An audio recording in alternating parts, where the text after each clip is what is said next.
एक 35-40 किलो का तो ये सिर्फ सेट ही पहना हुआ है और ये 1.5 करोड़ रुपए का सेट है।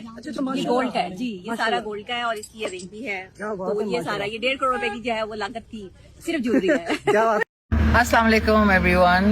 वैसे अभी मैं सुन के शॉक में चली गई हूँ कि एक डॉक्टर साहब हैं जिनकी माशाल्लाह शादी भी बड़ी प्यारी लग रही है वो, और उनकी मैंने अभी रील देखी जिसमें उनका जो गोल्ड का सेट उन्होंने पहना हुआ है वो कह रही हैं कि 35-40 किलो का है और 1.5 करोड़ का है। यार ये कौन सी जगह है जहाँ पे 1.5 करोड़ में 35-40 किलो के हिसाब से सोना जो है मिल रहा है, क्योंकि जो सोने की प्राइस इस वक्त चल रही है वो तो कहीं और जा रही है।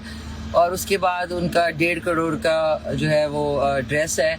आई मीन मुबारक हो उनको बहुत बहुत। बट यू नो एक होता है कि फेंकना और छोड़ना और गपौड़ियाँ मारना, यार ऐसे ना किया करें। यू हैव अ पर्सनालिटी, आपका एक है माशरे में।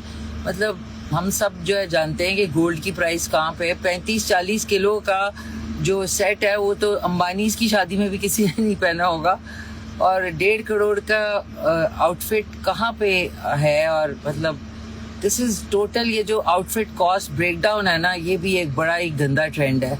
इसमें मुझे हंसी आ रही होती है कि मतलब 4-5 हज़ार का ड्रेस पहना होता है लड़कियों ने, और वो कह रही थी 50,000 का ड्रेस है, YSL का बैग 2.5 लाख रुपए का है, और ये आईफोन जो 17 है वो तो लग रहा है बट रहा है क्योंकि हर एक के पास है।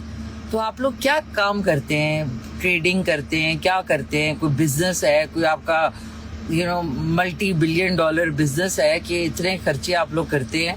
और इस माशरे में जहाँ पे खाने के लिए लोगों के पास नहीं है, और ऐसे में इस तरह की बातें करना सूट नहीं करता। So please be careful. And 35-40 kilo अगर 1.5 करोड़ में मिल रहा है तो चले उस दुकान में चलते हैं।